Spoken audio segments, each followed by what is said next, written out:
Higgsby today with you on a Friday evening. Looking forward to the weekends just around the corner, and therefore proffering a little bit of advice. How do you raise culturally conscious kids these days? Well, our next guest is the founder and the director of Kutubna Cultural Center and is making Arabic books fun for all children and all to read. Welcome, Dr. Shatha Almutawa, who joins us now live on the sofa. Thanks so much indeed for being with us. Thank you for having me.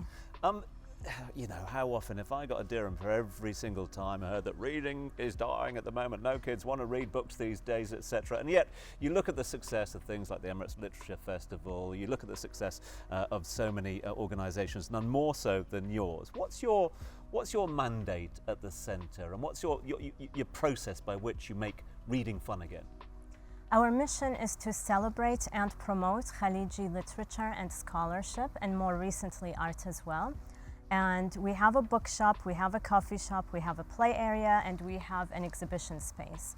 We noticed that unlike the popular idea that reading is dying, people actually love to read, and little kids in particular adore books. So we expected that the kids would come running to the playroom and ignore the books.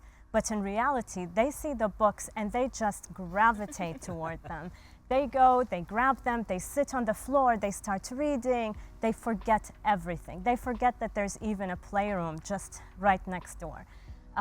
So I disagree with that. I think reading is alive and well, and kids especially love it. Oh. We just need to give them the chance to be around books. Yeah, give them the opportunity. It's funny, isn't it? Because I remember when I was a child, I loved reading, and now maybe it's a bit of undiagnosed ADHD. I can barely concentrate on one page, let alone anything else. But yet my nieces and nephews are just absorbing so much. Talk to us more about then the Arabic books that you have been sort of producing, I suppose is the right word. So it has been a really wonderful adventure discovering all the different Arabic books that exist, both for children and for adults, books that are written by Khaliji, Emirati writers, but also books written by people around the world that celebrate different cultures. We choose our books intentionally so that any child who visits, whatever their background, will find a book that resonates with them and that is familiar to them. So we want them to see books that reflect their culture, their background, their language, their religion, where they come from. And I think that's a really important part in connecting with books and caring about literature. So that's one thing that we do. The other thing that we do, which we were also surprised was such a big success, is having Arabic story time. And we found that parents who are of all kinds of backgrounds and languages want to bring their kids because they want their children to be exposed to Arabic more and to be familiar and comfortable with it. And parents tell us that their kids are talking about these stories all week. They're having conversations about them with everyone they meet, and they want to come back week after week after week after week. I love that. That's amazing. Could you tell us a little bit more about the art? You mentioned that there's also art provided. Is there a program that you give, or do you bring artists, or do the kids do art? Can you tell us a little bit more about that? I would love to. Thank you for asking. We have currently an exhibition called Women in Contemporary Arab Art, and the entire exhibition features works by artists that are celebrated and known internationally, all of Arab background.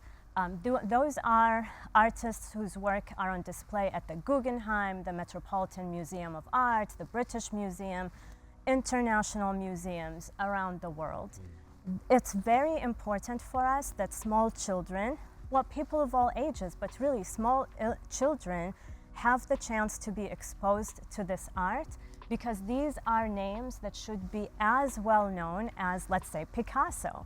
The thing is, for many different reasons, these names are not very well known, even though they are as important and their contributions are stunning.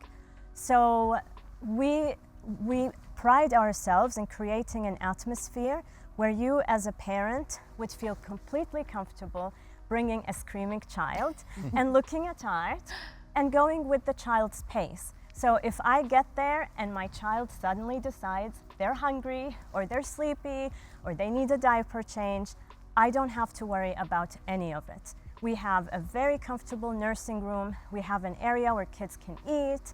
We have the playroom, so you can go with the flow of your child's energy. And in this way, children, I've found, are happy to leave the playroom and go look at art. I love that. And they get excited about art too, just as they get about books. Dr. Shatha, you touched on it a little bit about exposing children to the Arabic language. Now, I know that there's a problem in the Middle East overall, but especially in Gulf countries with smaller populations and higher expat populations. Homegrown Emirati kids, some of them are not learning Arabic. What is some stuff that parents can do at home other than come to Kutubna to actually turn back time and maybe fix this problem that might be happening in the international schools? It's a real challenge. I mean, it's something we have to think about and deal with every single day, and we have to be intentional and determined. But once the children stop feeling that the language is foreign to them, and it feels more of their own thing, it's an expression of their own feelings and experiences, they are more willing to sit with the language. So as an example, my daughter has some favorite books in English that she just memorized. And I was feeling so guilty that the books that she memorized are the ones in English. So I started to be more intentional about selecting books that relate more to her experiences. So, you know, she hated brushing her teeth, so we got an Arabic book about brushing teeth. And at first, she was looking at me, you know, weird and saying, "Why are you reading to me in Arabic? I want you to read to me in English." You know, initially I was disturbed, but I decided to just relax and try and, you know, be calm about it. And with time, she was more interested in hearing what's really on the page, because she started to understand that if I tell her the story in English, I'm not telling her what's really written there. Yeah. And she was getting curious. So now we read it in Arabic, and she has other favorite Arabic books. So it really takes, I think, patience and maybe kindness to ourselves as parents when we feel that we're failing in using the Arabic language and including it in their lives as much as we want to, that we just say, you know, that was yesterday and today I get to try again.